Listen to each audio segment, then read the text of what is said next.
so you know. Also, the chat will be monitored at all times. So either myself or Tim, whoever's not talking, will actually be in there answering questions. That actually worked quite well last time, so feel free to use that.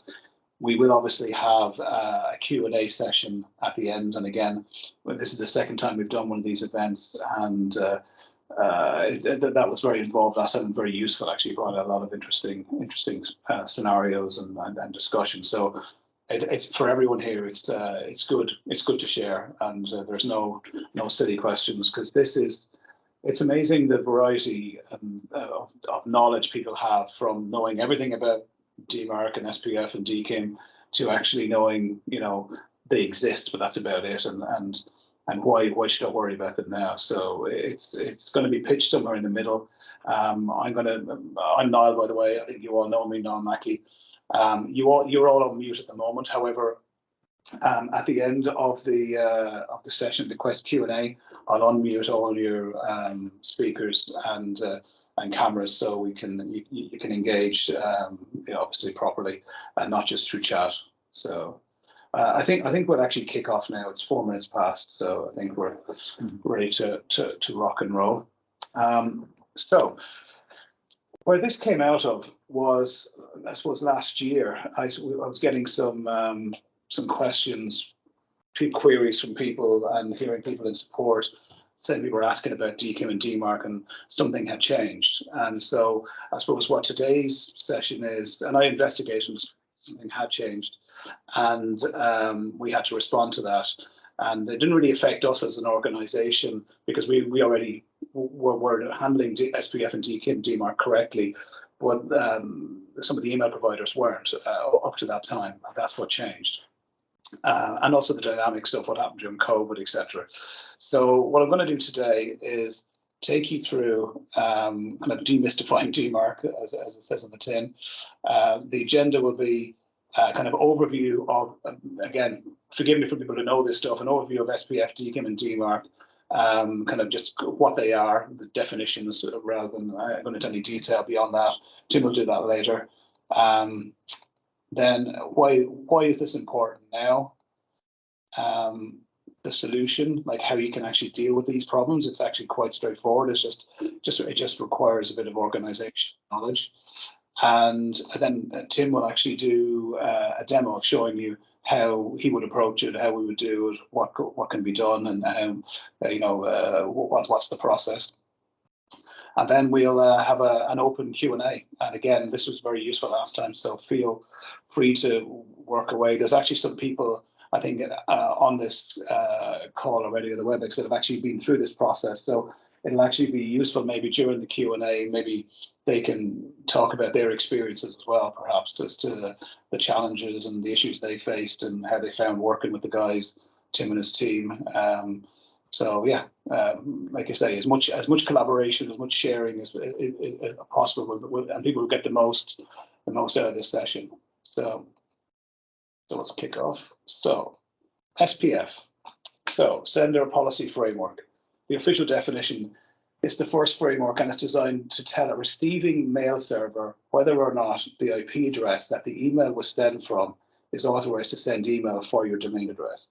This is the tool you can use to designate a server of Salesforce, MailChimp, or any other third-party app that it's okay to send email for your company email address, so it doesn't get blocked as spoofing. And this is something like Tim and the guys would have been doing with you a lot over the last couple of years, making sure your SPF records, probably annoying you, you've soft failed, hard failed, you should this, you should change that. But it was for your own good, and it was to make sure that you were actually adhering to this. And that was pretty much enough until about a year ago, to have that your SPF record configured correctly. DKIM then, domain keys identified mail is the definition. This is where authentication keys come in. So you use a pair of authentication keys, one that is on your mail server, and another that goes with the message and is read by the recipient's mail server and matched. These keys let the incoming mail server know that the header and other important information in the email message routing have not been altered during transit, and it's a legitimate email from that sender. And again, this is where a lot of people kind of haven't done the work, and actually use like your MailChimp, your Salesforce, your CRMs, anything else you're using, having them, and everyone does, anyone worth their salt will have these authentication keys they can give you and can be set up so you can authenticate their traffic on your behalf. And again, Tim will be talking about that in more detail. And then DMARC. And again, this was something that people, again, weren't talking about. People thought, oh, well, if I have a DMARC record, that's enough. And, you know, it really isn't. So domain-based message authentication, reporting, and conformance. This is the final validation layer. And it includes important instructions for handling and reporting of emails sent on your domain. And it has three main purposes.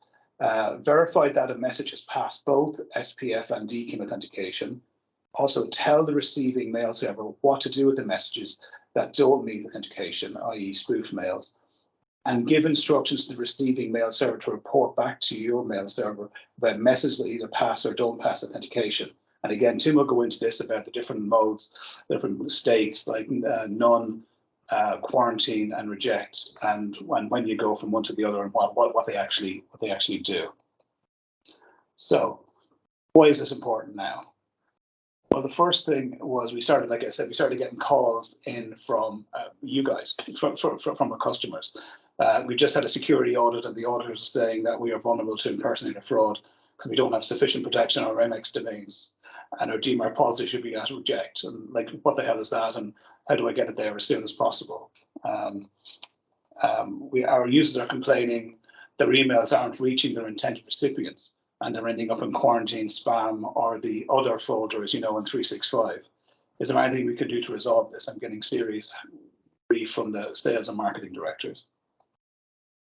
And then the last one, we got a lot of this. We got a lot of this one, actually. We've been told we need cyber insurance, but we either can't get it, or if we do, the premiums are ridiculous because our DMARC setup isn't correct. What does that mean, and how do I fix it? So obviously, a real pain point started to emerge last year, about March, kind of April time last year. And what changed? What happened? Well, the first thing was obviously COVID, and so phishing attacks went through the roof, like, you know, 667% increase. So that was had a big effect on how people dealt with kind of phishing attacks and ransomware, etc. So email solution providers finally started recognizing the need to implement proper checking of SPF, DKIM, and DMARC, which they hadn't really been doing up to this point. Now, Tim, I think, wants to come in and talk a little bit about this.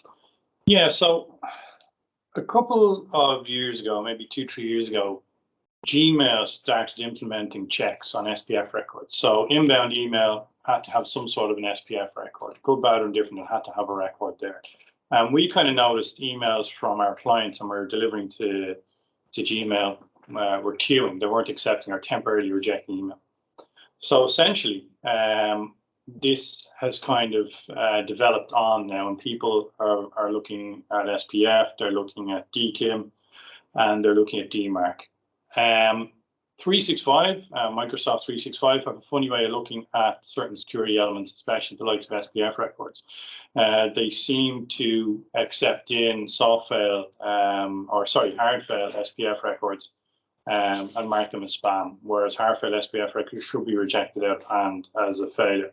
And that's, I suppose, why we are there, and we've been doing things kind of correctly from the outset with regards to SPF records and the different modes they're in, and now DKIM and DMARC records. So implementing them correctly as they should be. Very good. And please use the chat as well, guys, if you want any clarifications on that before we get to the open session at the end. And then, as I mentioned, cyber insurance earlier, the companies actually started to designate DMARC policy equals reject as a must-have, or else you couldn't get cyber insurance, or premiums would be significantly increased if you weren't a policy equals reject. And then security audit providers, as you probably found, go back to our previous quotes, started to take a harder line on SPF, DKIM, and DMARC because of the increased phishing attacks, because of what's happening with G Suite and 365. So they start taking this much more seriously as well. So what Tim is going to do now is taking you through the steps to resolve this. So we have a problem, but it is very fixable, and it probably takes a number of months, and Tim is going to take you through that timeline. So while you guys be probably familiar with what we've been talking about, the kind of the ins and outs of DKIM, DMARC, SPF, how do I solve this situation? What do I need to go about getting on the path and getting it done in a safe way? Because a lot of people kind of have a perception that we're going to implement this. Does this mean email is going to bounce left, right, and center all over the place? Is this going to cause me all sorts of headaches? So the answer to that is no. Okay. So we have taken it upon ourselves to have this solution as a service and basically guide you through this process from start to finish through regular interactions, through analysis calls to see where you're at, to be able to point you guys in the right direction. And we have our own portal to lay these things out.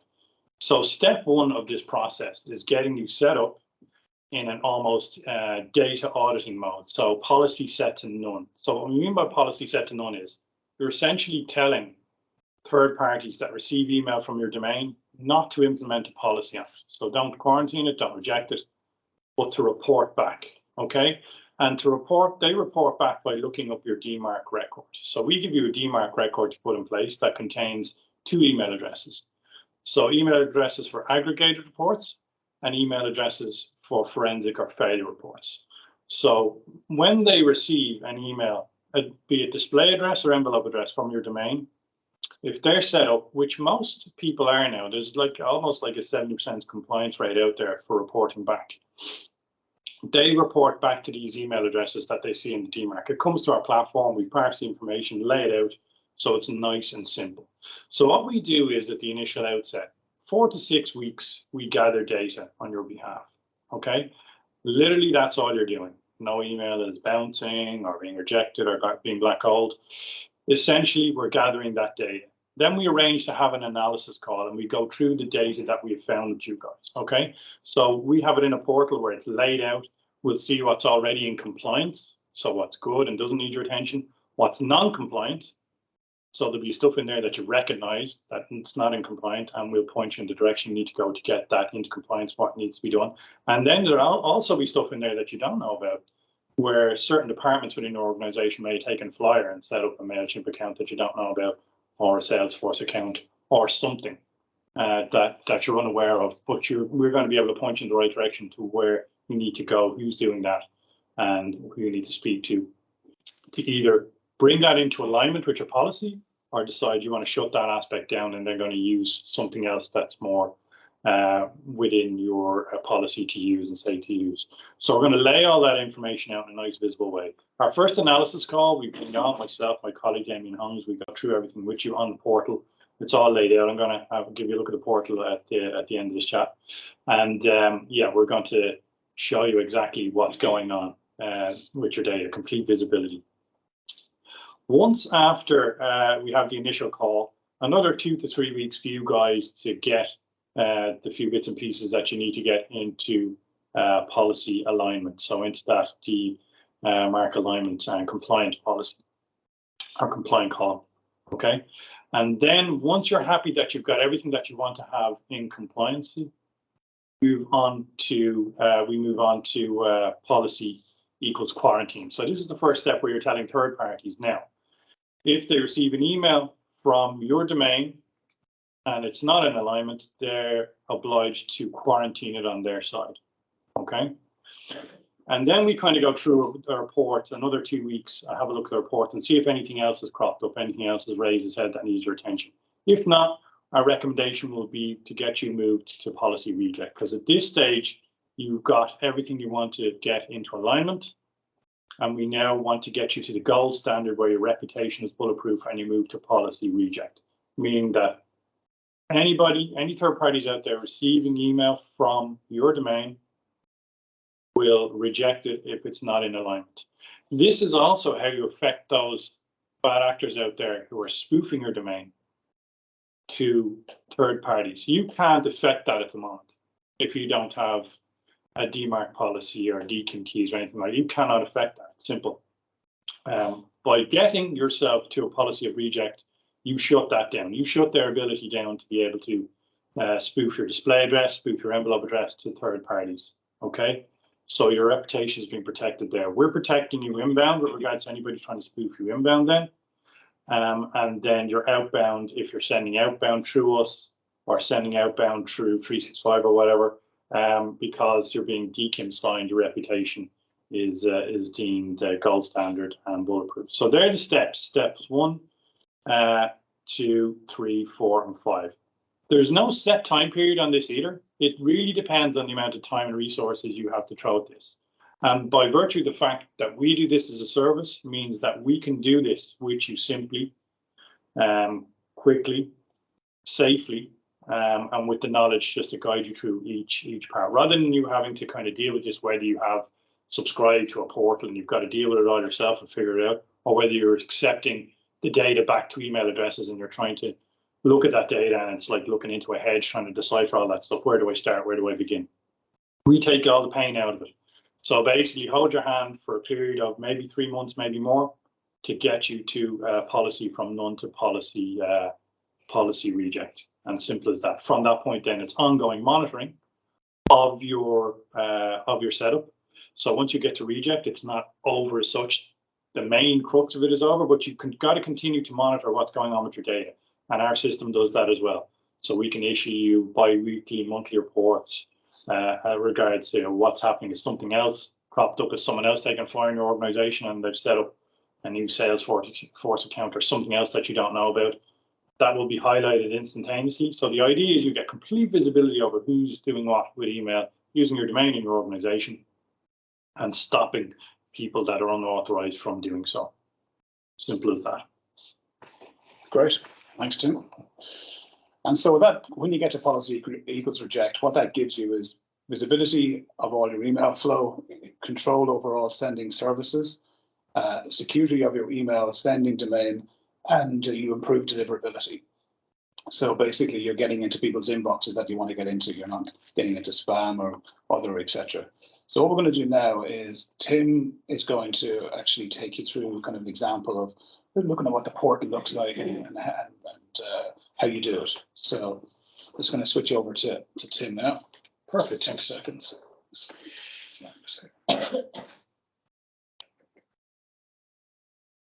There we go. Lovely stuff. You on the mouse. Super. Okay. So, okay, guys. So this is what I was talking about with regards to laying your data out. So we have got an aggregated reports column here. So you've got your DMARC compliant column, your DMARC non-compliant column, your threat unknown. As I said, the only way to affect threat unknown is get yourself to a policy or quarantine policy of reject. Okay, that's how you affect those third parties out there, the bad actors out there trying to spoof you to other folks. You've also got a forwarded column here. Okay, so that's great for information, but there's no way for you to affect that. What I mean by that is, say if you send an email to one of your customers and they then in turn forward that email to their Gmail account or a Gmail account. We know counselors do that. Probably not the best way of doing things, but we all know counselors do that. They're comfortable using their Gmail account. So forwarding. So the information is there, but there's no way for you to affect that, so you can't worry about that. The idea is to get everything compliant here. That's what you want to do. So you can see a few bits and pieces here that we use, like fresh mail and things like that. Non-compliant column. So essentially here is what we're looking at. So a couple of examples: SendGrid, Mailgun. So we've got a little cog here as well. That links directly to the information with these big players on how they go about signing, or how they will sign your email, your domain with DKIM keys or CNAME selectors to point to the DKIM keys that they issue. So we're able to point you exactly in the direction that you need to go to as well for that stuff, so you don't have to kind of faff about and try and figure that out. We're trying to take all the pain out of this, or as much pain out of this as possible, as I was saying before. So what you want to do is get the stuff that's in this column here, any of the stuff that you want to get into your DMARC compliant column over here. And as I say, the first initial part of that is maybe 4 to 6 weeks. So what we want is a good tranche of data there, looking at what's going on with your domain and knowing then what needs to kind of what needs to come after that. So once we have that first analysis call 4 to 6 weeks out, we will send you off on what you kind of need to do. It's usually some very simple kind of quick wins. If it's the likes of MailChimp that needs to be brought into alignment, SendGrid, Salesforce, they're the usual ones we're finding with councils that need to be brought into alignment. Spidus, the libraries software that you guys use as well. Some of our councils have that in alignment now. Others have gone off to do it. Some of those guys that we're working with. And yeah, so they're able to go and have a look. Let me just have a look at that. What is that? There was no extra version. Okay, I should tell you. I'll get rid of that. Yeah, so essentially, that's what we're looking to do here. Lay that all out and have it in English for you. Very simple, very straightforward. You can have access as well to the portal to look at your stuff too, should you wish. But the idea is that the journey should take no longer really than the likes of 3 months. But it depends on how much kind of time and energy you want to kind of put into it as well. But again, we're taking all the pain out of that by being on hand, being accessible, and guiding you through the process from start to ongoing monitoring mode post quarantine. So very kind of simple and straightforward stuff. I mean, there's lots of things we can kind of look into after that. If you wanted to go down the road of Beanie, which is more kind of this over here, which is more kind of brand awareness and stuff like that, and all of that, and putting your logo onto kind of emails and things like that. But the main thing here, this is about getting your DMARC policy up and running and in place with your DKIM keys. So that's pretty much it from us. I'll hand back over to Niall there now. So what we'll do, you've been very quiet on the chat, or else the chat's not working. So what I'm going to do is I'm going to open it up now. I'm just going to change the settings so we can all talk, and hopefully someone will talk. Or else it's going to be very lonely here. So I've turned on the cameras and the mic for everyone. So yeah, you can all unmute yourselves there now, guys. Yeah. So. Like I say, you've been very quiet on the physical chat, so please feel free to ask questions now, or if anyone wants to contribute, if who's been through this process. Maybe I'd like to bring in Michael McCarthy from Wexford Coco, who's been through this process, or going through this process with us, has nearly kind of come to they're pretty much come to the point of moving to policy quarantine there now. Michael, if just maybe I suppose a couple of words of how you've kind of found the process working with us. Working with the team here, No problem. Thanks, Niall and Tim. Yeah, so we're about, I guess, about 3 months through the process, and we're just about ready to turn on the reject side of the DMARC. So just to reiterate what you've really said, is, I mean, the main email platforms that we would have found would be the likes of sales and marketing. So you've Salesforce, MailChimp, Mailgun, and SendGrid, and all of those. Maybe it might be different departments not realizing that they're using it wrongly. So we've used both the compliant and non-compliant to move everything over to the green. We've a couple left. The portal is fantastic. It gives you one place to see. It really does take the pain out of it. You mentioned SPIDAS. I know most of the councils would be moving to the new system, and that was very easy to get SPIDAS aligned with DMARC. So basically, the emails are not being quarantined. We recently changed our CRM as well in the last day or so, last week actually, to move the mail delivery out to Mailgun, and it was really easy with the portal to allow us to align Mailgun with DMARC. Now there was issues after that, but it was the content of the emails. You know, there was nothing in the to field, and once we filled that in with the help of Topsec, the emails are now no longer going to quarantine. They're going directly into the mailbox. So it has been painless. At the start, we thought it was going to be fairly painful, but the guys in Topsec, we've a good relationship. We've used them for a long period now as well. We haven't stumped them yet, which is good for a vendor. We'd have confidence in it. So, thanks. I see David. David wants to say something. I think David Anderson. Hi, David. You can. Yeah. Good morning. Well, it's good afternoon, I should say. Can you hear me? Yeah. David. I think all of our DMARC reports are going to central government, so going to the NCSC ACD portal. Can we get them to go to multiple locations? Because you were using a DMARC reporting website there. Yes. The one from central government is goodish, but it doesn't give us as much information as I would want. We're just about ready to move to reject as well, and we've got a central government target to move to reject anyway. So I'm hopefully looking to move to reject in probably the next month or so. But what I'd like is to have better visibility of what's what is potentially going to be rejected. Sure. The answer to that is yes. I think we can. I'm nearly 100% sure that we can do that. Or that you can do that. We can provide the addresses for you that need to be added, or we can provide the record. If you provide your DMARC record to us, we can adjust it accordingly, and just I can send it back to you and show you exactly how that would look and how that would play. But I'm fairly confident that's no problem. Perfect. And the only other thing that I think we've stumped you with is because I work for two authorities and we try to use a single mailbox. We had forwarding rules set up between the two organisations. Obviously, that breaks as soon as you've got SPF and DMARC in place. Yeah, there's nothing that can happen with that.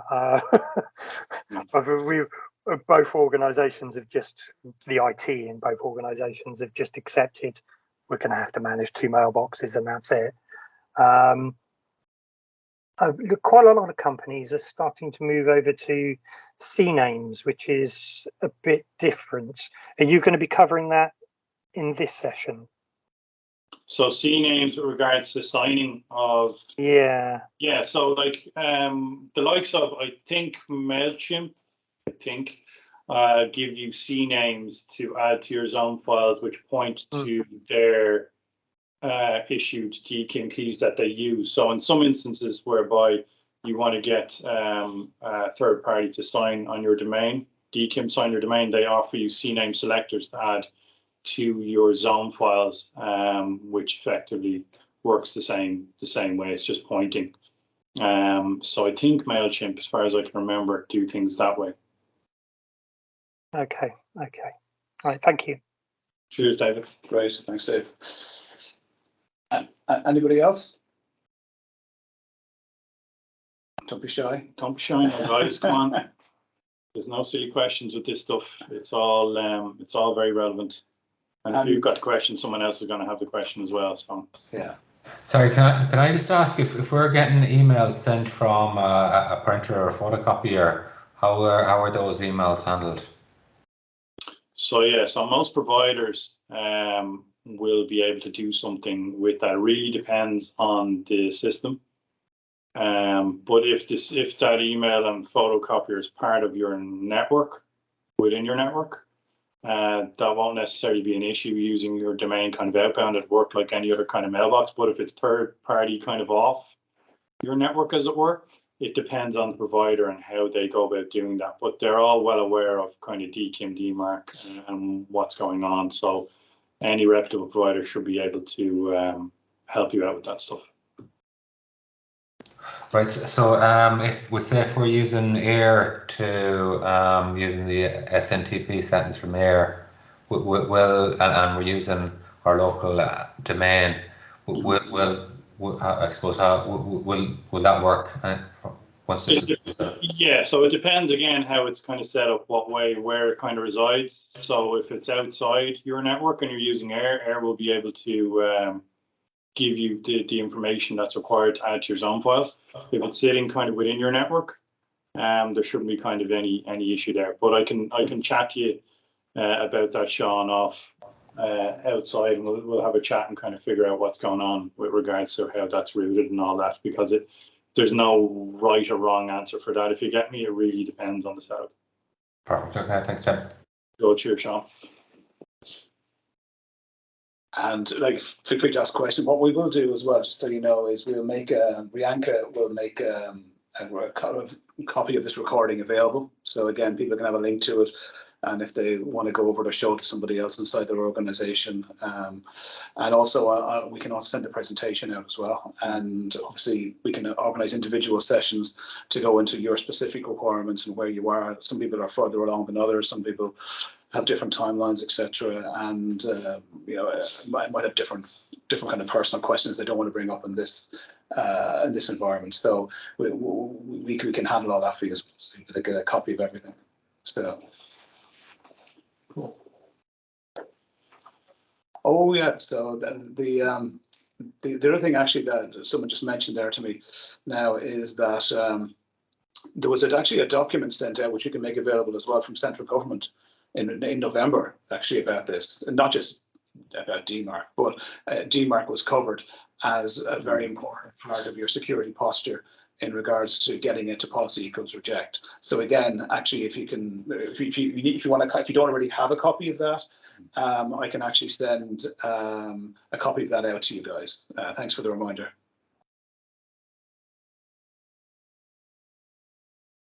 Oh, we have someone. It's a bit late coming in. Genevieve, isn't it? Yeah, a bit late, but anything else in chat? Yeah, nothing else. Chat was quiet today.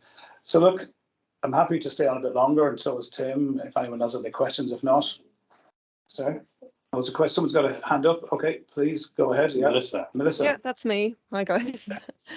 Melissa Hardy from Dublin City Council. Yeah, just I suppose a couple of observations and maybe one or two questions for you. As you know, yeah, you've been working with us for a number of months and getting this implemented, and we are currently at the quarantine stage. I hope very soon that we can move to the reject stage, and certainly some of the information you've given us has made me realise how the urgency of that. So I think we just have one that's holding us up at the moment, but we'll try and get that sorted. I would say the pain there have been, I suppose, a few pain points for us. Nothing to do with you guys who have always been very helpful and quick to kind of get the issues resolved. It's more to do with the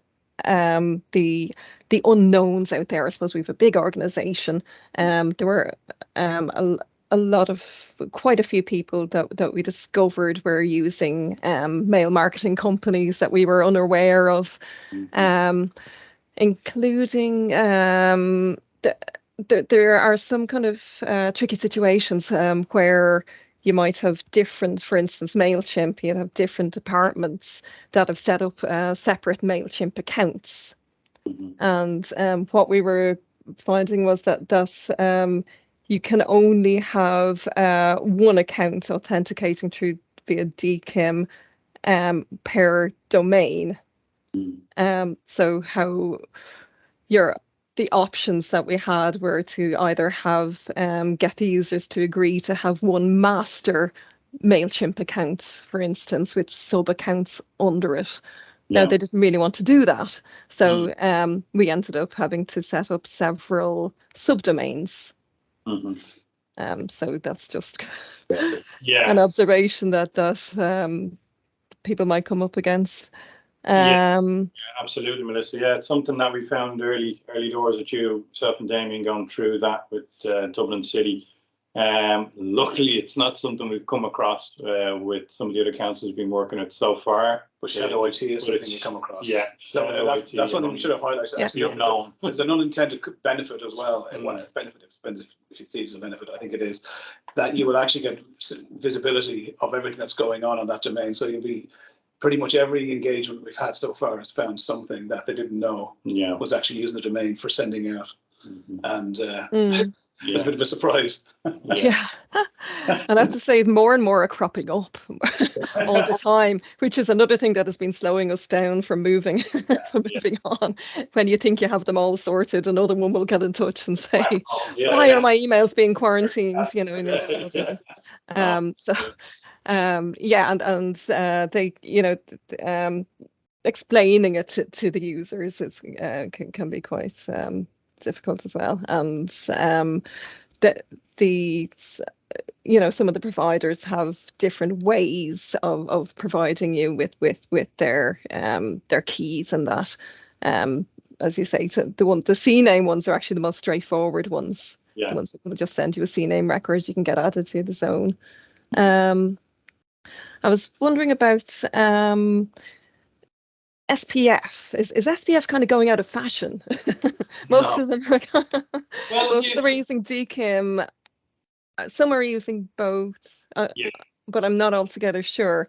I asked because our SPF record is kind of full up now at this stage. It's kind of bloated at this stage. Okay, so the easiest way to look at that is historically, a lot of these companies like MailChimp and like marketing companies would have used your envelope address as the sending address and would have required their systems to be added to your SPF record. So that's all kind of changed now, whereby they kind of just use tracking kind of email addresses as the envelope address, and they use your domain in the display portion of the email, so the display email address. So that requires DKIM signing. Okay, so if that is the case, and that's, for instance, MailChimp don't need to be in your SPF record anymore because they're not doing anything with your envelope address. So any system that's not doing anything with your envelope address can be pulled from your SPF record. But any system that still uses your SPF record needs to kind of be in there. Now, there is something that we can do with regards to your SPF record, whereby we can flatten it and you can have multiple kind of lookups, as many lookups as you like. As you know, SPF records have a 10 limit lookup, but we can flatten that, whereas you can have as many as you like. But having said that, that requires those systems to have static IP addresses in the background. So if those IP addresses change, then the SPF record can be broken. You've got to go back and manually update those. So that's kind of the caveat with that. But yeah, I'd say, Melissa, the thing to do would be to look at that SPF record and see of those systems that are in there, what are actually using your envelope address for email sending. And I'd say probably some in there that can be removed. Maybe we can have a side chat about that and go through that with myself and Damien. Yeah, that'd be great. Yeah. Okay. Cool. Great. Thanks a lot, Tim. Cheers. And Tim, I just saw one question there from David again there. Is MTA STS on the roadmap? MTA STS on the road. I have to ask Daniel about that. Okay. Yeah, I did say we'll go back to it. Yeah, we'll come back on that one. Yeah, very good. Anything else? I hope that's been useful. And like I say, we're here for longer if you want, but if not, like you say, I put I think you all have it anyway, myself and Tim's email addresses. So feel free to reach out to us. And yeah, thanks. And anything you need, we're here for you as always. And Rianka too. Rianka can get you all the presentations and stuff like that, and the recording of the event if you want to share it with some of your team. So thanks very much for attending. If no one else has any questions. No, doesn't look like it. Okay, great. Well, thanks very much, guys, and talk to you soon.